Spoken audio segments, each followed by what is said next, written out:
الله وبركاته. الحمد لله رب العالمين، والصلاة والسلام على سيد الأنبياء والمرسلين، أما بعد، فأعوذ بالله من الشيطان الرجيم، بسم الله الرحمن الرحيم. وإنك لعلى خلق عظيم، صدق اللہ العظیم. تیرے خلق کو حق نے جمیل کیا، تیرے خلق کو حق نے عظیم کہا. تیرے خلق کو حق نے جمیل کیا، تیرے خلق کو حق نے عظیم کہا. کوئی تجھ سا ہوا ہے نہ ہوگا شہا، تیرے خالق حسن و ادا کی قسم. اور طریقہ مصطفیٰ کو چھوڑنا ہے وجہ بربادی، طریقہ مصطفیٰ کو چھوڑنا ہے وجہ بربادی. اسی سے قوم ہوئی ہے دنیا میں بے اقتدار ہم اپنی. آئیے ہم اور آپ سب سے پہلے آقا نامدار، مدینے کے تاجدار، ہم غریبوں کے آقا و داتا، گنبد خضرا میں آرام فرمانے والے آقا حضور تاجدار مدینہ صلی اللہ تعالی علیہ وسلم کی بارگاہ بے کس پناہ میں میرے ساتھ مل کر باواز بلند درود پاک کا نذرانہ پیش کریں. پڑھیے الصلاۃ والسلام علیک یا رسول اللہ، الصلاۃ والسلام علیک یا حبیب اللہ صلی اللہ تعالی علیہ وسلم. اے آقا کریم صلی اللہ تعالی علیہ وسلم کے پیارے دیوانوں، اللہ تبارک و تعالی نے اس دار فانی میں ہر انسان کو ایک جیسا پیدا نہیں فرمایا. اللہ تبارک و تعالی نے اس دار فانی میں انسانوں کو جب وجود بخشا تو ہر کسی کو ایک جیسا پیدا نہیں فرمایا، بلکہ آپ دیکھیں کسی کی صورت الگ ہے، کسی کا رنگ الگ ہے، کسی کا قد الگ ہے. اے آقا کریم صلی اللہ تعالی علیہ وسلم کے پیارے دیوانوں، آپ غور کریں، کوئی ان چیزوں کی بنیاد پر کوئی بھی انسان افضل نہیں ہو سکتا، کوئی بھی انسان ترقی نہیں پا سکتا. لیکن اے آقا کریم صلی اللہ تعالی علیہ وسلم کے پیارے دیوانوں، دو چیزیں ایسی ہیں جو انسان کو ممتاز کر دیا کرتی ہے. جس انسان میں یہ دو چیز پالی گئی وہ ممتاز ہو جاتا ہے، وہ اعلیٰ ہو جاتا ہے، وہ بلند مرتبے پہ فائز ہو جاتا ہے. آؤ میں بتاتا چلوں وہ دو چیزیں کون سی ہیں. تو سب سے پہلے علم ہے. اے آقا کریم صلی اللہ تعالی علیہ وسلم کے پیارے دیوانوں، آپ غور کریں، ایک عالم کے بیٹھنے میں اور ایک جاہل کے بیٹھنے میں فرق ہوا کرتا ہے. آپ غور کریں، ایک جاہل کے چلنے میں اور ایک عالم کے چلنے میں فرق ہوا کرتا ہے. آپ دیکھیں تو ایک عالم کے کھانے میں اور ایک جاہل کے کھانے میں فرق ہوا کرتا ہے. آپ غور کریں، ایک عالم کے بیٹھنے میں اور ایک جاہل کے بیٹھنے میں فرق ہوا کرتا ہے. ایک عالم کی گفتار میں اور ایک جاہل کی گفتار میں فرق ہوا کرتا ہے. اے آقا کریم صلی اللہ تعالی علیہ وسلم کے پیارے دیوانوں، بلکہ اگر جاہل اپنے ملک میں بھی رہے تو بھی وہ انجان رہا کرتا ہے. لیکن عالم کا معاملہ ایسا نہیں ہے. اگر عالم اپنے ملک کو چھوڑ کر دوسرے ملک میں بھی چلا جائے تو وہ انجان نہیں رہتا، بلکہ لوگ اسے جانتے ہیں، اس کی فضیلت کی بنیاد پر لوگ اسے جانتے ہیں، اس کی پہچان باقی رہتی ہے. اے آقا کریم صلی اللہ تعالی علیہ وسلم کے پیارے دیوانوں، غور کرنے کا مقام ہے. علم ایسی چیز ہے جس کی بنیاد پر انسان کو فضیلت ملتی ہے. اور آئیے دوسری چیز کا ذکر کرتا چلوں. دوسری چیز اخلاق ہے.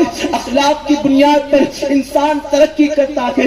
اگر کسی عالم کے ساتھ اخلاق متصل ہو جائے، اخلاق مل جائے تو اللہ پر وہ ترقی کرتا ہوا نظر آتا ہے. اگر اپنے علم کو اخلاق کے ذریعے وہ عمل میں لے آئے تو اللہ پر وہ عروج پاتا ہوا نظر آتا ہے. اے آقا کریم صلی اللہ تعالی علیہ وسلم کے پیارے دیوانوں، جب بات علم کی آتی ہے تو میرا مولا اپنے محبوب کے علم کو الگ کر دیتا ہے اور کہتا ہے وَعَلَّمَكَ مَا لَمْ تَكُنْ تَعْلَمْ.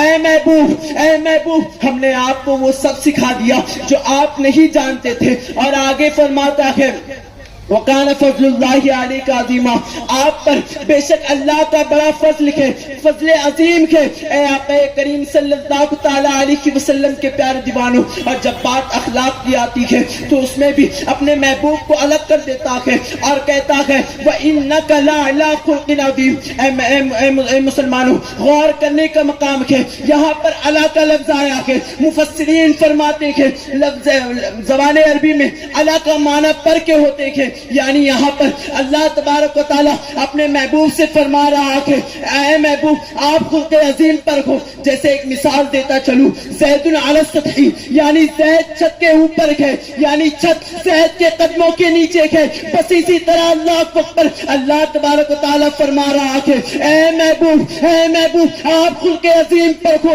یعنی خلق عظیم آپ کے طلبوں کے نیچے ہے۔ اسی لیے تو اعلیٰ حضرت کیا خوب کہتے ہیں، تیرے خلق کو حق نے جمیل کیا، تیرے خلق کو حق نے عظیم کہا، کوئی تجھ سا ہوا کہ نہ ہوگا شاہ، تیرے خالق کے حسن و عطا کی قسم۔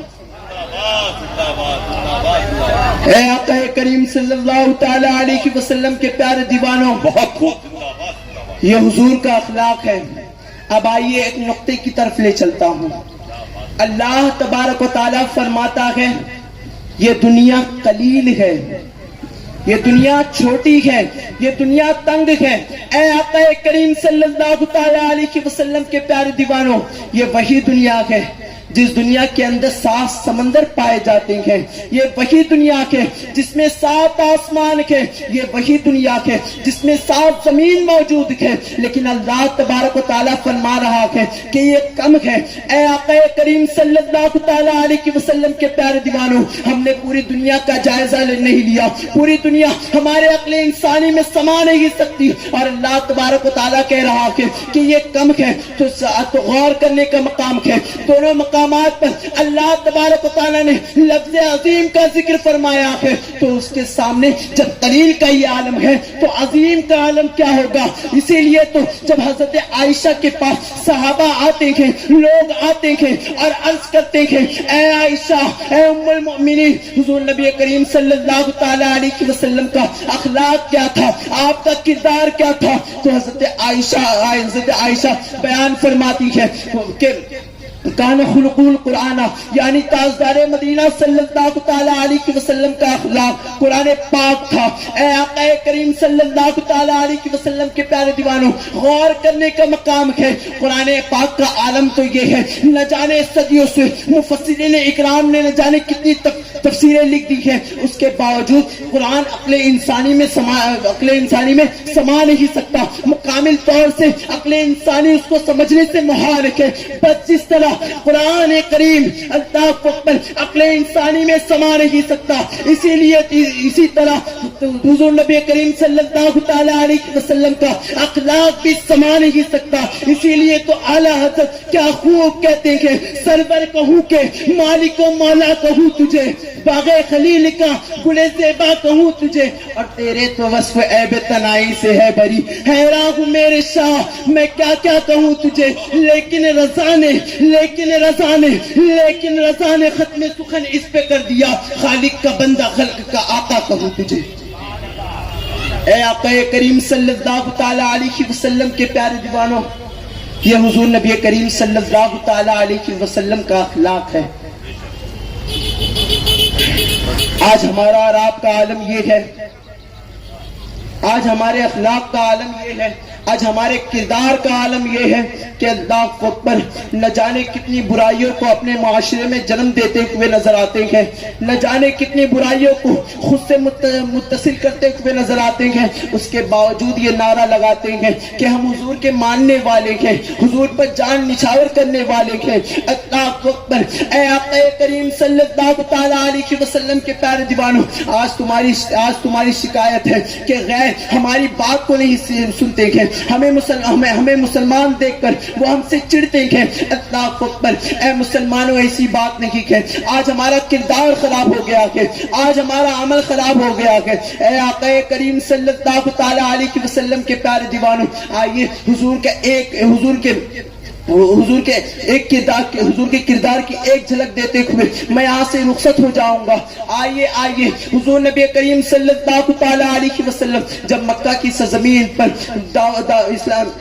اسلام پھیلانے کا کام کرتے ہیں، اس کے باوجود حضور نبی کریم صلی اللہ تعالی علیہ وسلم کو بے شمار تکالیف کا سامنا کرنا پڑتا ہے۔ حضور نبی کریم صلی اللہ تعالی علیہ وسلم قبیلہ خاطر ہو جاتے ہیں، غمزدہ ہو جاتے ہیں۔ اس کے بعد آپ طائف کا سفر کرتے ہیں۔ جب آپ طائف پہنچتے ہیں، وہاں پر اسلام کی دعوت دینے کے لیے، اسلام کا کام کرنے کے لیے، تو اللہ اکبر وہاں کے جو امیر حضرات تھے، جو امیر تھے، اللہ اکبر جب اس دور میں جن لوگوں کا رئیسوں میں نام آتا تھا، جب ان کے گھر پہ تاجدار مدینہ صلی اللہ تعالی علیہ وسلم اسلام کی دعوت لے کے جاتے ہیں، تو اللہ اکبر وہ اسلام قبول کرنے سے انکار کر دیتے ہیں، اور صرف انکار نہیں کرتے بلکہ اللہ اکبر آپ کے پیچھے شریر لڑکوں کو لگا دیتے ہیں جو آپ پر کنکریاں چلاتے ہیں، آپ کو گالیاں دیتے ہیں، اللہ اکبر آپ کو دھکے دیتے ہیں۔ اتنا ہی نہیں بلکہ کتابوں میں آتا ہے